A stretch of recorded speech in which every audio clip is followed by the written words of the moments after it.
When I tell you that I was very nervous to transition our baby into a shared room with our 2-year-old, that is not an exaggeration. I assumed that they would be keeping each other up all night and I wouldn't be getting any sleep as well because of it. Thankfully, it turned out a lot better than that and we all have been getting some pretty good sleep. And so I want to share with you guys what I've done to ease that transition into room sharing with a baby, because I do think it can go better than you expect if you approach it correctly. So the first thing I did before moving our baby into the toddler's room was remove all the toys in the bedroom at night. So we don't have a playroom here. Rook mostly keeps all his toys in his room. You know, sometimes they migrate out here, but for the most part, they're in there. And I used to just keep all the toys out however he left them because he would play for a little bit and go to sleep. Obviously that doesn't work great when you have a baby also trying to sleep in there.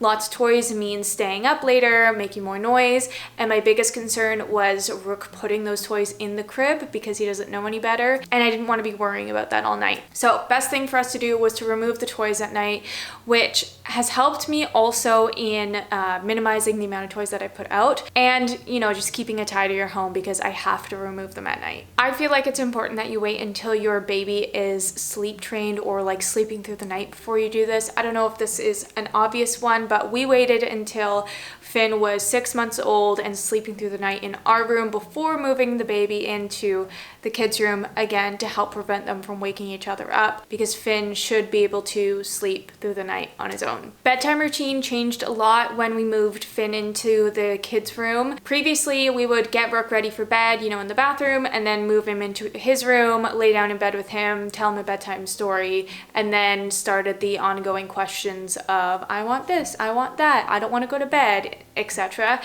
And that doesn't work, again, when you have a baby trying to sleep in there.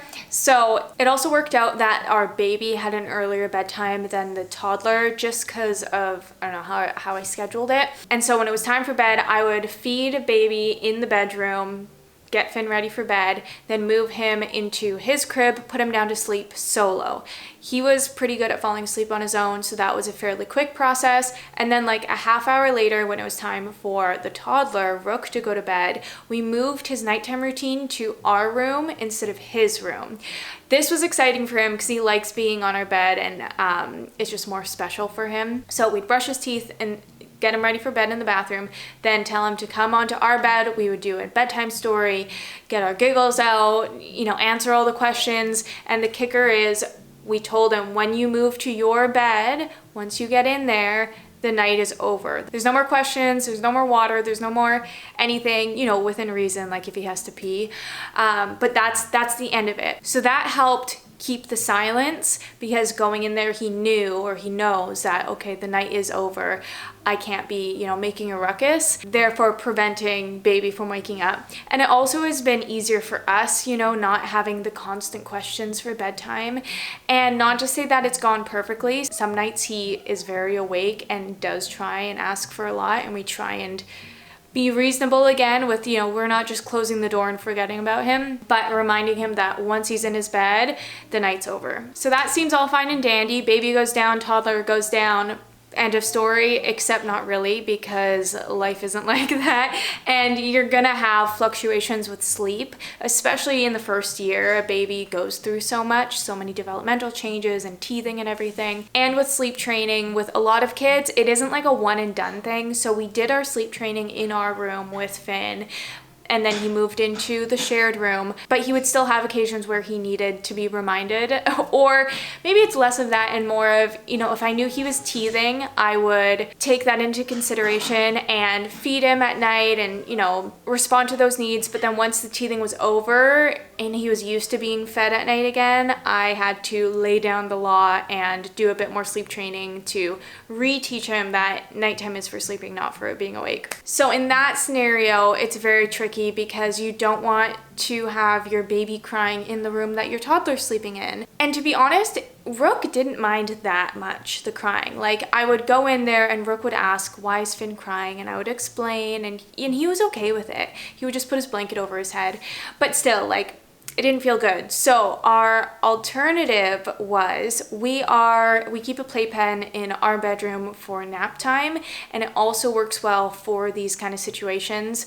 So if Finn needs a little bit of sleep training, we'll actually move Rook into our room at night as opposed to bringing Finn in there. Just because when I'm trying to teach Finn to sleep, I don't want to be picking him up and moving him around. The whole point is that he learns to self-soothe. So I want to leave him in his room. And like I said, the second option is removing Rook from the space. So we put him in the pack and play. He loves going in there. It's really funny. He gets excited about it. So like in the middle of the night, take Rook out, put him in the bedroom, and everything's fine. But like I said, besides the sleep training, if there is a bit of crying at night, they do kind of get used to it. And it's not just my scenario. I've heard of other parents say this too, that especially the older kid just gets used to a bit of crying because it's inevitable that it's gonna happen. Something you can do to help reduce that stress, I guess, is, having a sound machine in there. It helps dampen the crying, which I know most people use sound machines, but I was kind of iffy about using them initially with my first, and now it's like, we're using one, especially with the room sharing. We need to muffle those cries. We also definitely have those nights where they both are up. Something went wrong in the routine where one didn't fall asleep before the other, or one did wake the other one up. It's usually when we're coming home late from something and we have to just put them both down at the same time where things go wrong, because they just amp each other up. Even without toys, without anything in there, they're just giggling at each other, especially as Finn has gotten a bit older. When Finn was 6 months old, Rook didn't really care much about him, so they would sleep fine separate. But now that they're like best buddies, they like to keep each other up a bit more. So in those scenarios, again, we take advantage of having the pack and play in our room, and I'll put Finn down in our room initially. We'll put Rook down in his room, and then once Finn falls asleep and Rook falls asleep, we'll move Finn into his own bed into the shared room.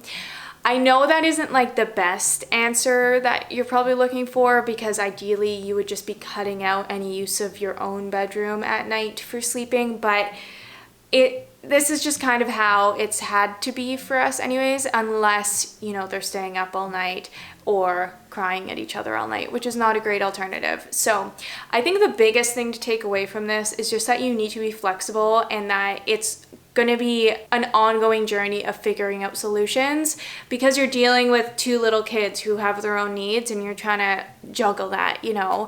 Maybe you came here looking for a perfect solution. I don't have that, as you can tell, but making a plan ahead of time I find is the biggest thing, because if I go to bed not thinking about what I'm going to do when one of them cries, when I wake up at 3 a.m. I cannot problem solve. I don't know what to do. I usually just end up nursing Finn, which isn't, in my opinion, the best option, because again, that's training him that you can nurse all night if you want to, which is not how we run this house. So like I said, if I make my plan ahead of time, I know what to do, I have my quick solution, I go back to sleep. Those are all the variables that come up. For the most part, we are dealing with two kids who sleep soundly in a room together, which has been fantastic. And I really want to give you that encouragement that it is okay. Like, it's good. We have a good system going.